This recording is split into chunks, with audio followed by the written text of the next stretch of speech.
Right, I think we should get started. Okay, good evening. So yesterday we talked about the idea of making the city your home. And I think it would be a wonderful thing if Cape Town made that its major policy to make the city a home for all its citizens, and that was the idea that would affect every decision that's made in the city. Anyway, I've talked in the last two lectures, I think, obliquely about the idea of architectural meaning. If you say, I think that's, is that better? Is that okay? Yeah. I think if you say that a group of buildings is projecting your identity, or it's suggesting places to sit down, or any of those things that we've talked about, you're really saying that buildings are communicating to you in some way or other, that it's got a kind of a language that you could presumably learn. And it's obviously a very different sort of language from a spoken language or a written language. So today I want to address it fairly directly, because I think just as there's a crisis in the making of the city, I think there's also a bit of a crisis in the architectural world about the idea of meaning and how architecture means and what it means. And there are whole areas of meaning that I think are neglected, which has ended up in a lot of architecture and a lot of cities being hostile rather than warm and encompassing of human behavior. In a lot of buildings, also by very well-known architects, I think a lot of the meaning that's being projected is not very architectural. It's more sculptural. It's about something else. It's not really about architecture. I don't think so. And similarly, there are a lot of buildings where which suggests that the architects are also a bit unaware, or else simply neglectful of whole areas of meaning that are there for them to take, but which they're not taking. And also in a lot of buildings, the absence of reference to other buildings and to things outside of themselves is lacking, which means that on the one hand they are rather shallow, and on the other you get that kind of aimlessness and purposelessness in architecture that I mentioned in the first lecture. Of course, the whole area of how things mean is terribly complex, and I'm not going to try and get into that at all. I'm going to approach it really quite directly and mainly through the work of one person, Nelson Goodman, who wrote an article called How Buildings Mean, which I've found very helpful, and I hope you will as well.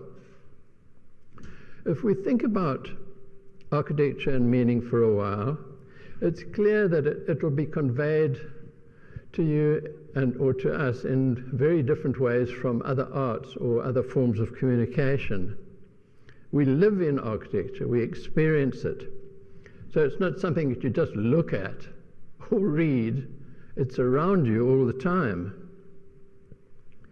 It doesn't, or very seldom, represent something else, like a building, like an animal or something like that. It very seldom does that sort of thing, like all representational sculpture or painting would do. So architecture can be very different from that.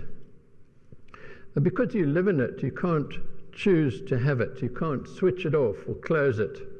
It's going to be around you all the time. So in that sense, I think it's very important that it works in a benign way towards you as a communicator with it.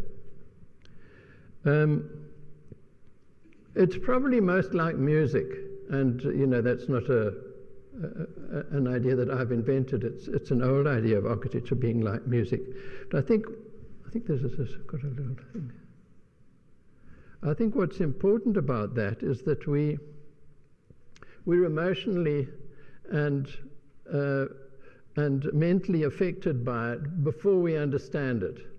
And in fact, a lot of us don't really understand it at all in a cognitive kind of a way, in an intellectual, rational sense. It talks to you through all your senses, particularly the haptic sense, which is the sense that through which you perceive the spaces of the world around you, through all your senses at the same time. And I think there's a substantial part of architectural meaning comes in this kind of a way. I call it natural meaning. It's quite a dangerous term to use, and in fact, most people talking about meanings, for instance, meaning in paintings, natural meaning would be only a very small part of the meaning that's conveyed in a painting. If somebody smiles in a painting, you might think, oh, they're amused, but in fact, it very quickly becomes, you quickly get into the conventions of how people smile in different cultures and how smiles have been portrayed over the centuries in paintings. The meaning is much more related to conventions and things than it is actually to that spontaneous smile, if you like. Whereas I think in architecture has got a much deeper natural meaning. There are many, many ways in which you're affected and communicated to in architecture where it doesn't matter what culture you are, what language you speak, or where you come from, you can still read it. I don't know if everybody would agree with me on that. I rather doubt it, but that's what I think. And there are large areas of that I think are neglected. Goodman, in fact, who wrote this book on how buildings mean, doesn't even deal with it, with that idea. So I'm going to start with it. As with all kinds of communication, meaning is conveyed through conventions. And so architecture is all the time referring to something else. And Goodman uses 4 categories of reference. We're going to go through this again, so this is an introduction to them. He says buildings refer by what he calls exemplification. They draw attention to a particular quality of themselves, like the way they are built. That's his first category. The second category, he uses the term expression, which refers to qualities in a building that the building doesn't actually possess, like cathedral soars, or an entrance space oppresses. It refers to a metaphoric quality rather than to a quality that the building itself actually possesses. And the third one is allusion, which refers to qualities and conventions and so on in other buildings or other elements like nature, for instance. Motifs of construction might be alluded to. And the last thing is he calls denoting, that buildings denote, which is that they describe something else, and that is that category that seldom works with a building as a whole, that it might have parts of it talk about something else or tell you a story about something else, but very seldom the building as a whole does that. So if we can start with the idea of natural meaning, we've already, I think that there are 4 parts to natural meaning. And the first one I'm calling the pleasures of use, and we talked a bit about it in the first lecture, which is why I'm showing the slide. The qualities that come, the meaning that's conveyed in terms of the sort of pleasures of use of something.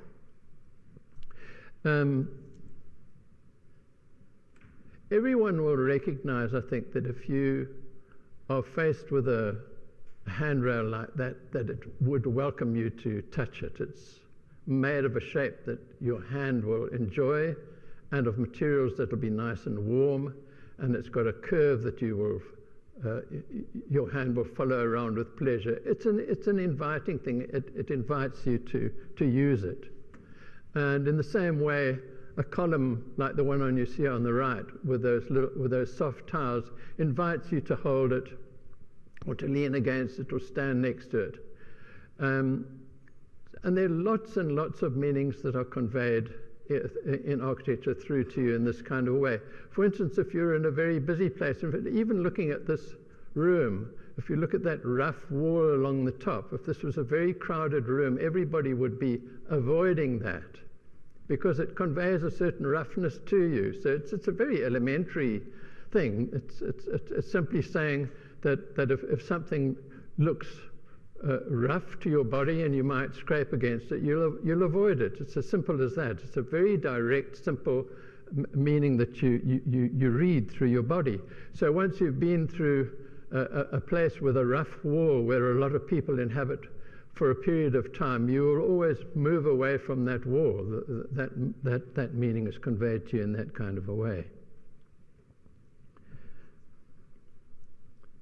These things are not just sort of aesthetic titillations. Neuroscientists find that those kind of meanings actually affect your state of mind. So, for instance, if you go into a room like that, a warm and welcoming room, the neurons in your brain work in the same way, involuntarily, as if somebody reaches out to hug you.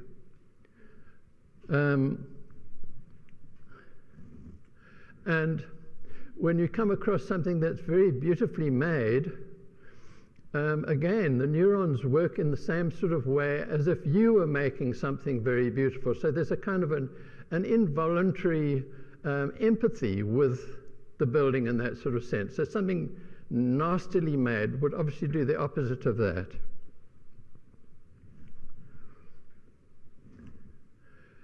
If one looks at an interior like that, which is of the Hong Kong Bank in Hong Kong and Shanghai Bank by Foster, it's difficult to imagine that evoking these benign neurological responses, at least in my mind it is, compared, say, with Scarpa's Bank, where the quality of materials, the way the handrail is made, the gentleness of the stairs, the beauty of the way everything is put together, gives you a sense that you can touch it and use it, and it would evoke those feelings of warmth and beauty towards it. So the second aspect of natural meaning I call suggestiveness. And again, this is really very simple. If something's of the right height to sit on, you'll sit on it. So little things like a change of level like that mean something that you immediately respond to, and you can see people are jumping off it, they're sitting on it, they're meeting on it, and so on, simply because it's there. So it's certainly conveying meaning. A stair is, Christopher Alexander gave the idea of a stair being like a stage, and it often works in that kind of a way. It gives place for a group of people who haven't got anywhere else to sit, and it conveys that sort of meaning to them. The piazza in Siena works beautifully in this way, where it simply has a bit of a slope. And because it's got that slope, it's easy to sit down on. And every evening, the whole city goes and sits on that slope. And a lot of the meaning of that square, I think, simply comes out of that slope. There are all sorts of other things that it does to you. It shows you directions. If you look at the top left-hand corner, the way that building meets you sort of on the corner, it suggests you can go left or right. It introduces you to a space. A tall element marks a space. These are all meanings you don't need to live there or speak Italian to understand what those mean in your life. Moving along a colonnade reflects the rhythm of your movement in a way that, say, a simple overhang in a building doesn't. And a lot of meaning can be derived from that.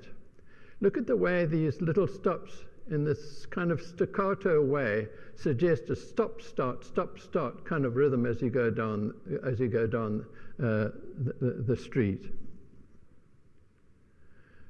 buildings can show you the corner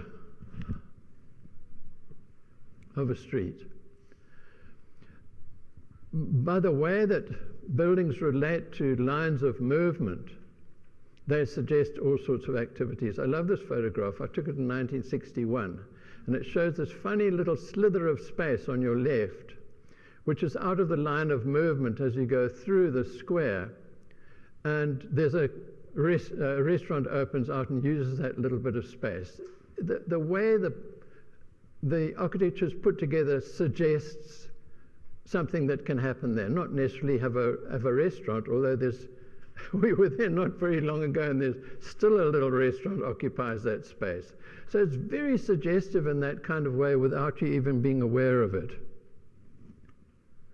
And spaces like this where you get a curling space, again, working in relation to movement. Look at all the opportunities that it gives for people to sit and so on along the edge, out of the movement of the general flow of people that might go through. This is a students' union in Stockholm.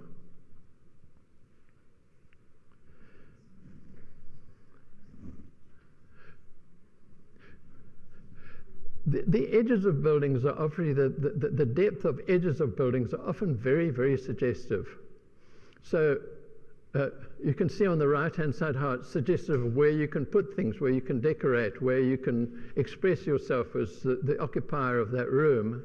And in the left-hand side, the edge of the building again makes spaces where you actually occupy the thickness between inside and outside of the building. That's again coming to that, what I described as an intertidal zone between inside and out. Terribly important in buildings and often not looked at all. I mean, look at this one in Ethiopia, a church in Ethiopia, sort of almost within this quite narrow thickness between inside and out of an entrance. Just look at all the activities that are going on there.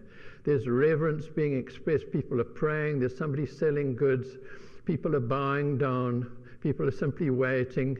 You know, it's almost as if the space of the building evokes all kinds of possibilities of life. It's a kind of support for life, which is why I showed the one on the right-hand side where people actually live in that thickness of the wall in the same place.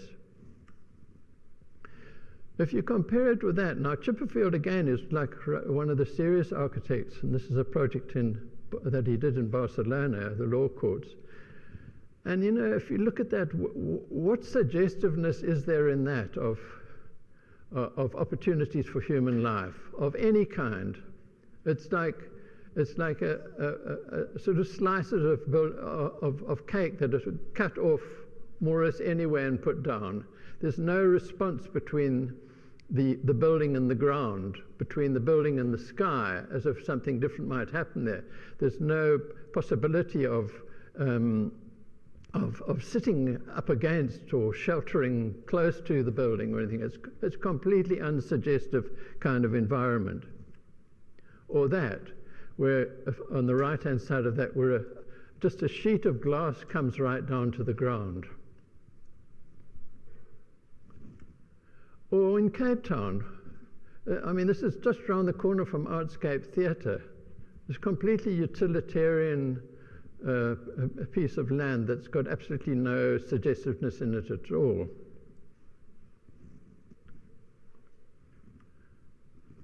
Right, then the next part of this natural meaning that I think anybody can read is what I've called the experiential one.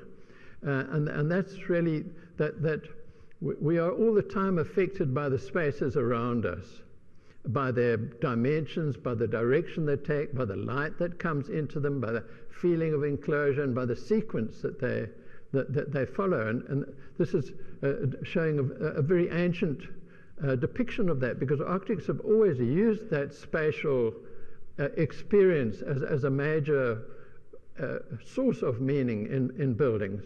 And if you look at the plan on the bottom, you can see you'll enter through those very thick walls, and then there's a whole sequence of spaces that goes to the right. So that gradually ascends. You move through a gradually ascending series of spaces, and also a gradually narrowing one, from big spaces to very narrow ones, until finally you come into the most sacred area of all, which is actually pitch dark. So it's the whole idea is it's like a sequence to a core.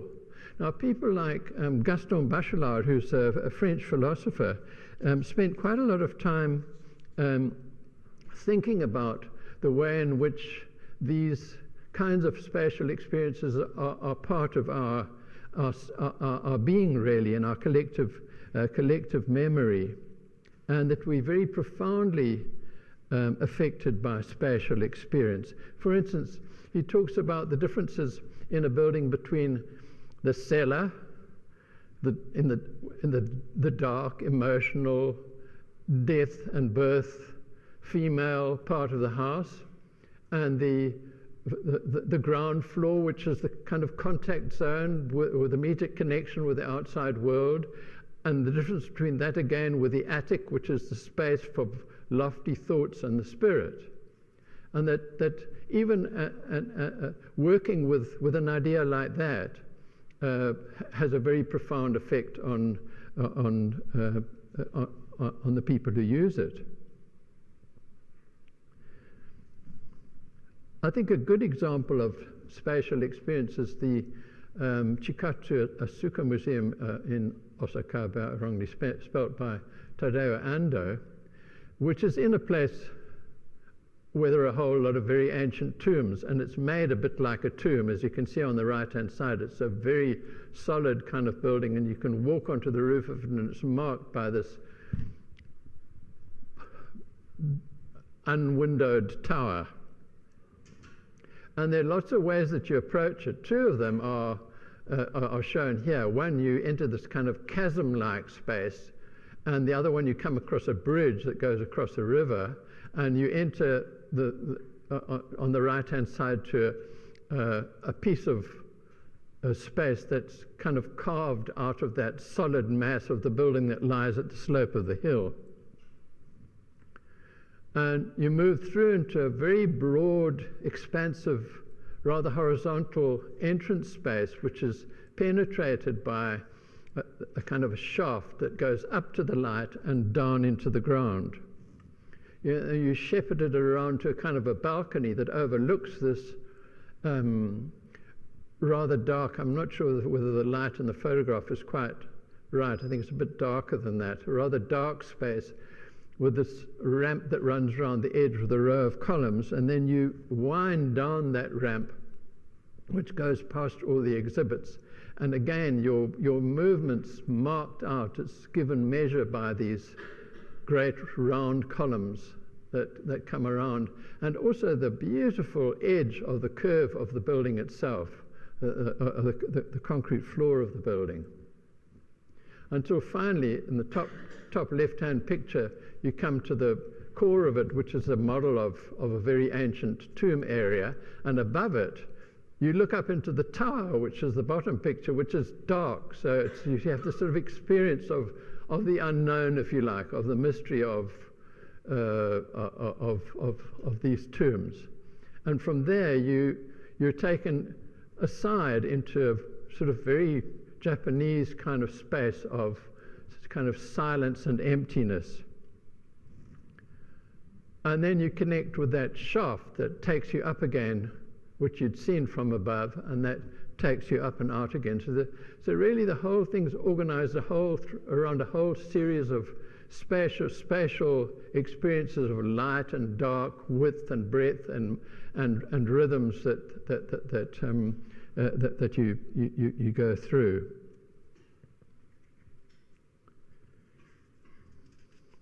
A lot of architects, contemporary architects, work with dramatic spaces. I mean, you see it in hotels or anywhere, all over the world, dramatic spaces. But I think there's quite a lot of neglect of sort of more day-to-day kind of aspects of this kind of spatial experience thing, the threshold spaces, the spatial sequences, making level changes meaningful, and working with different levels of enclosure and darkness and light and so on. And to give you an example of where I think that It doesn't work. This is a building by Calatrava in Valencia in Spain. And it's a very potent, hugely scaled structure. It's a science museum. And when you come to it, there's a lot of sort of sculptural and structural performance and so on in the building. But when you come to the front door on the left-hand side, it's like you'd expect for sort of your local little Pick and Pay or Woolworths or something like that. It's like completely missed the opportunity of and the right thing to do, which would have been to have made a proper threshold space entering that vast structural building. So it's as if there's a big performance in one area, but it actually forgets where real architectural meaning comes from. That's my opinion about it. It's a very big jump from that to Wuppertal, but Wuppertal there's a much better threshold space, and one can immediately read in the threshold space that it makes for a very sociable area. The people who would sit there, and if you've been to Wuppertal, you would have experienced it. People sit all over that, and you walk past on the street and you talk to them. But it also does set up a power relation, doesn't it? That the people who are sitting up there are in a more powerful position than the ones down on the bottom. And that's not always recognized when you're looking at architectural buildings. But if you look at these two, for instance, these are both going into great halls of universities, the Aula and Stockholm University, which you enter at a low level, in fact, very much a ground level, easy, anybody can walk in kind of entrance, compared with the University of Cape Town, which is put in this much more prominent position, and you can see the difference in power relations that are being expressed there between university authorities, if you like, and students. And as I say, these kind of areas of meaning have always been understood by architects over the centuries. Otherwise, they wouldn't have built places in a very prominent way, in the way that they have. But it's really only in the last perhaps 30 years or so that it's been very deeply studied, and all sorts of understandings have been gathered that people weren't really thinking about with buildings, that seemed to be just, that was the way that they were, natural things. And just to give you a couple of examples, the British Parliament is actually apparently sized and organized to the dimensions of a fencing contest. I mean, you know, this kind of fencing with swords contest, and in fact, even things like the lines on the floor reflect that ancient, or the old idea of how you set it up, that you weren't allowed beyond that. So it sets up a very, very confrontational kind of debate. If you just look at the way it's organized for confrontation, isn't it? Now, if you're going to design a space for a society that works through Ubuntu, where everybody's important and you listen to what everybody says and you seek consensus, this is not a good way of doing it. But our parliament, in fact, is based on this, and it would have been much better to have used something more like the French model, wouldn't it?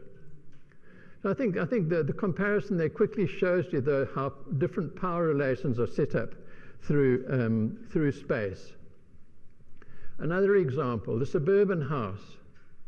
We all just take it for granted, but it's been very beautifully analysed by an Australian writer who shows absolutely clearly that the suburban house basically sets up a situation in which the little housewife stays at home looking after the children and doing all the chores about the house, while her hunter husband goes off to work to kind of bring home the bacon. It's completely sexist as an arrangement. I mean, if you think of it as an arrangement, the suburban house is hopeless for parents who both work, because what would happen with their children when they come, when they're away at work, or a single mother or a single parent? So I think that sort of thing, we keep on doing that, even though we know all the negatives that there are in a situation like that. I don't know if you'll all agree with me with this, but this is the Louis Vuitton Foundation building in Paris by Frank Gehry, which, as you can see, is a very wonderful, exciting building that attracts you to it. But if you read between the lines, if you like, what do you read? It's something that's sitting in a moat. It's got water all around it. It's kept away from ordinary human beings, outside a little wall. It's very expensive to go into, and it's guarded. And you can see, if you're in the bottom right-hand space, by a whole lot of little men in black suits.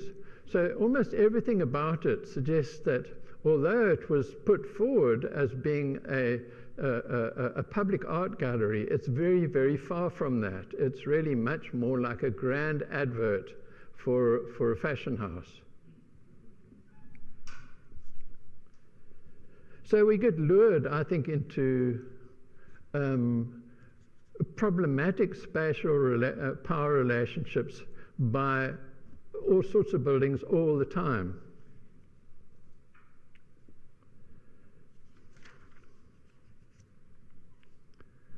Right. Oh, in case you think I'm just being a crabby old ancient person fussing about a very modernist kind of a building, here's a very different exploratory kind of a building in Paris, the Parc de Lafayette by Bernard Tschumi, which is also a rather exaggerated kind of piece of building. But what does it do? It gives this covered walkway for literally kilometers from a bus station and a metro station across this park to residential areas. And on the way, it gives you all sorts of opportunities: public loos, little restaurants, places for kiddies to play all sorts of games. So it's very much a people's kind of a place. So I'm not objecting to, in this instance, so much to the architecture of Frank Gehry there, but to the spatial organization of it in relation to the world around.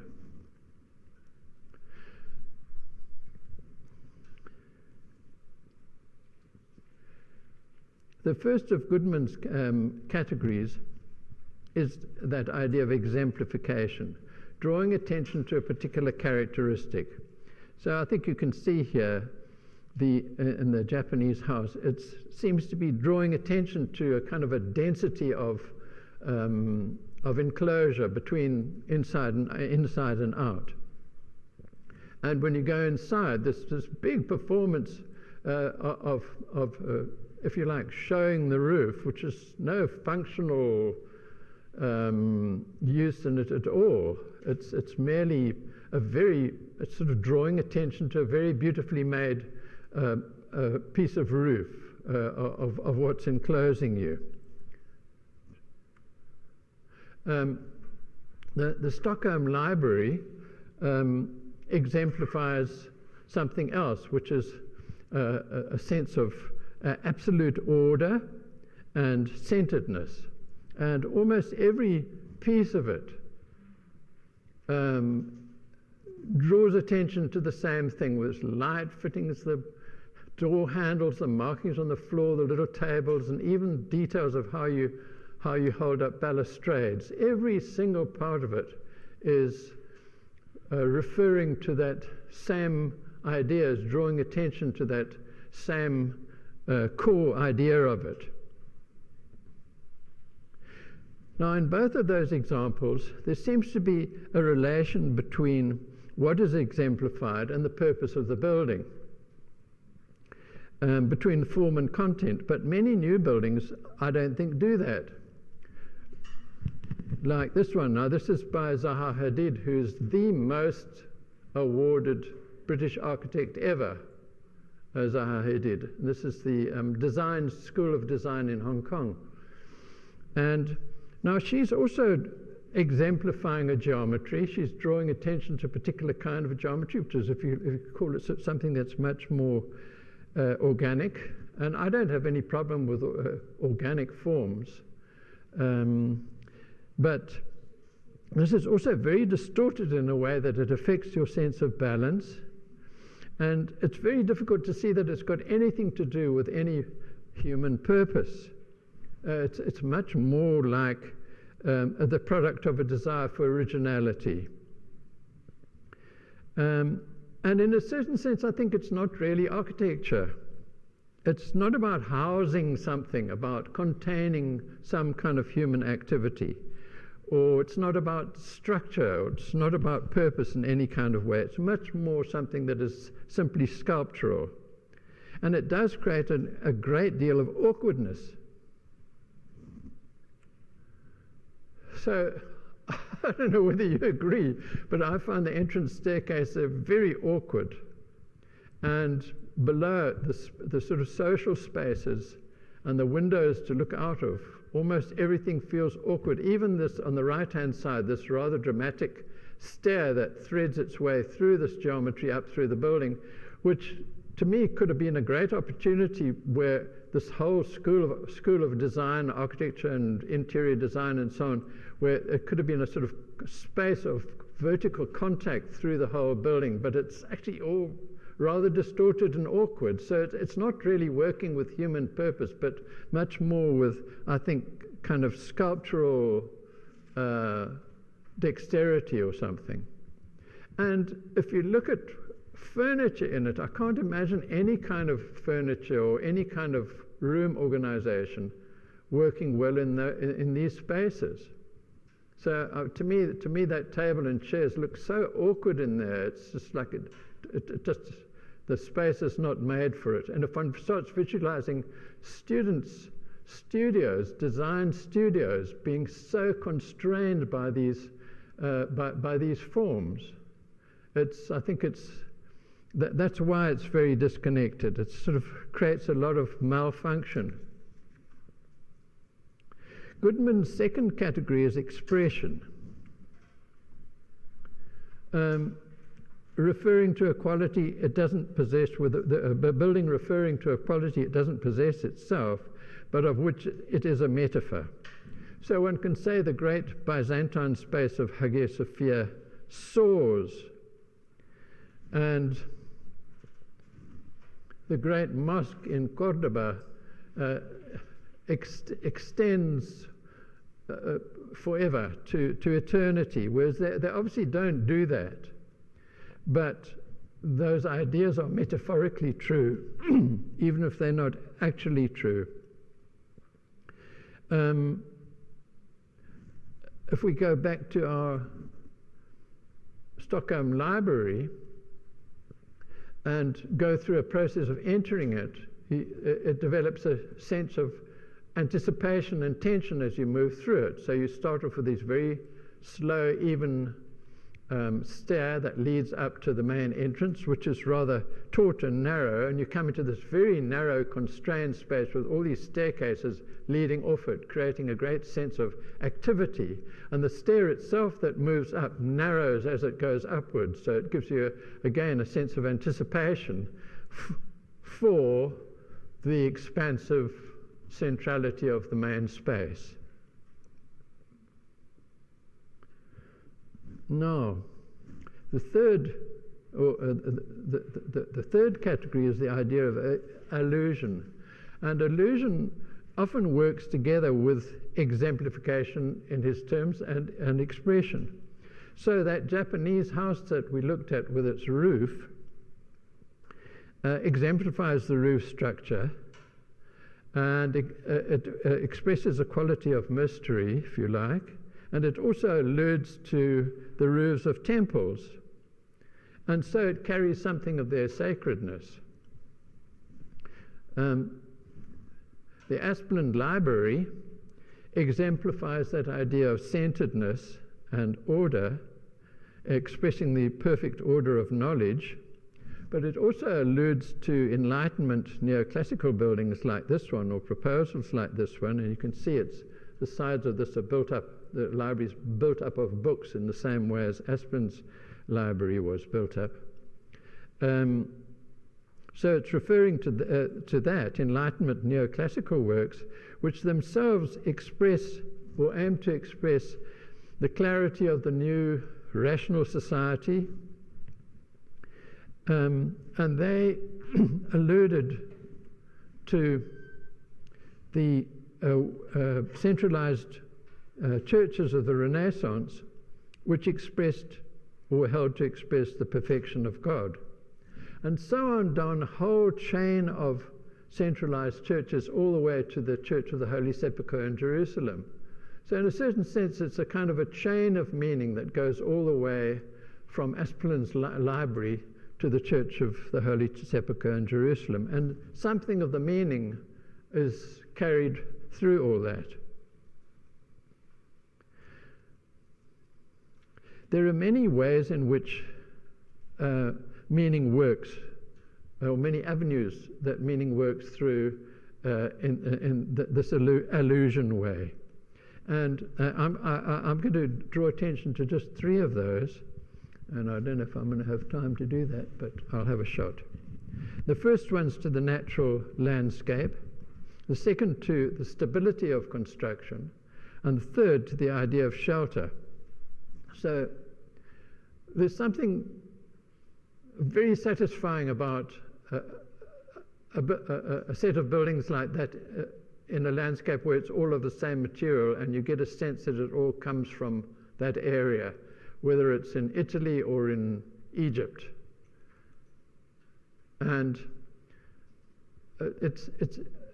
and so buildings are, those buildings in a sense are alluding to their landscape in the way that Peter Rich's Mapungubwe Visitor Centre alludes to its landscape with these great rounded forms, rather like the big stone outcrops of the area, and then actually uses the natural stone from round about as well. And the same way with my son Justin's Kochelberg, a project in Kochelberg, the Kochelberg Nature Reserve. Most global architecture does the opposite of that. So the architects work all over the world. The materials can come from anywhere across the world, and skills, people come from different parts of the world. And the high performance materials can work in any kind of climate. So it has none of that allusion to its locality, not to talk about the problems of carbon footprint. The idea of stability, of the permanence of a building is very important, has always been important in the making of architecture. And you can see it in elementary ways here. The thick gables talk about the completion and permanence of the building. The surrounds of the doors talk about bringing a strength around openings in the building. The plinth that runs around the bottom of the building talks about its connection with the earth and a sense of permanence and weight there. Moldings talk about the weathering of the surface of a building that casts off the water in a good way, and buttresses talk about the stiffening that you need in big walls. These are all motifs that are used to talk about the structure of the building. And of course, in different cultures, you have different kinds of motifs that develop, and that's part of the richness of architecture, obviously comes from that. So if you look at this one in Ethiopia, I don't know if you can see in there, you see these little round ends of pieces of wood that penetrate through a wall that's built of very small stones, and it's the elements go right through the wall, so they bind it, they give stability to that wall. Now that here is used functionally, but 3 or 4 centuries later, it's become a motif. It talks about a firm structure rather than actually being structure. You can see these little round ends all sticking out on an ancient steel. And in Lalibela in the 14th century, another 4 centuries later, these same sort of ends protruding through around an opening are clearly working with that same motif of structural stability. If we look at the Japanese one, the joint on the left, in one sense it's simply a joint all coming together, but in another sense there are all sorts of exaggerations there that are where elements of timber go a bit further than they need to go. So it's really a joint that's starting to make a motif. And if you look at the photograph on the right of a column there, you can see those same kind of motifs being used, and there are other things that you can see, the way that the column swells a little bit as if it's carrying a load, and where it hits the ground it comes onto a little foundation thing that also expresses the weight of that structure coming into the ground. So these are all around showing stability of things. The main Shinto shrines are a composition of all those kind of structural motifs. And the interesting ones, particularly, are the ones on the top, where there are those kind of logs that lie along the top. Those come from ancient granaries related to rice crops, which were put there to actually hold down the roof. So you had a weight on the top of the roof, and the granaries, because there were always rituals around the harvest and so on that gathered there in themselves, increased in a sense of their own sacredness, and were eventually converted into the temples and shrines, and could also only be used by the emperor. But the same kind of quality of making a building is still used in 1968 in the Olympic pool. So again, you can see a sort of chain of meaning that comes through a culture which is all around the idea of the stability of the building. In the Mediterranean, there's also a very powerful language of construction, of both of stability in relation to the wall and in relation to the roof, and also of shelter that developed. And it started undoubtedly in Egypt, where they developed the first architect of all was Imhotep, who designed the Temple of Zoser in Egypt, first known architect. And he developed the system of what you call trabeation, which is these massive stone columns with stone lintels over the top of them. Now, it's a very inefficient way of making openings in stone construction. Arches are much more efficient. You get much wider spans with arches. And the Egyptians knew about arches. There are ruins from 3500 BC. They chose to use the vertical of the column and the horizontal of the beam that lies over the top of it. The horizontal is the direction of and represents the earth and the stability and so on of the earth, and the vertical is something, according to historian Gideon, the vertical is the connection with life and with the sky. The Greeks obviously saw that, and they developed their own system of trabeation that was apparently a conversion from timber construction into stone. And from that you got the Doric temple front, which is known to be a most sophisticated representation of stability in all sorts of ways that I can't possibly explain now. But if you look at it,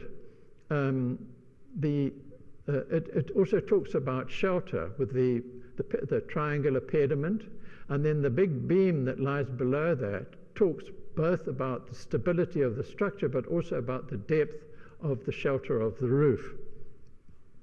When the Romans picked that up, they were the great engineers and used the arch quite freely, but they respected the Greek idea of exemplifying structure, and attached it into a wall system that's also got arches in it. So you've got this combination of the trabeation and the arch. When that came to the Renaissance, you can see with these great palazzi, up at the top there's that representation of the roof, that big performance of this roof, huge big overhang cornices and all the fuss below there, and then that mixture of the arch form and the trabeation that's placed on it. And in the right-hand side, every window is made in a little edicule, which is a representation of shelter and of structure. And that's brought all the way through Western culture, all the way to 18th century terraces in Bath, where they're slightly simplified, but the language is all there. The other thing to notice about this is that the human character in it, that this three-way, having a base, a middle, and a top, is very much related to the human form. And you probably know that a lot of the Greek, or the Greek system is based to a large extent on the human form. The Doric is like a young, sturdy man. That's what it's based on. And that reappears here. So you have the base, the middle, and the top, and then the windows also have got the same kind of character, and they've got this vertical feeling. So there's the expression in the building of shelter of both of permanence and also a shelter of a whole lot of human beings. You can kind of visualize people standing in the windows. The windows seem to have a sense of human stature in them. Whereas Mies van der Rohe's building of 1927 doesn't have any of that, does it? At least in my view, it doesn't. It certainly exemplifies its structure, but it doesn't allude to anything in history. In fact, it goes out of its way not to. It's not connected. It has no connection with human form, so it's missed out on all those potential natural meanings and so on. And in fact, modernism really went out of its way to rid itself of all those kind of meanings.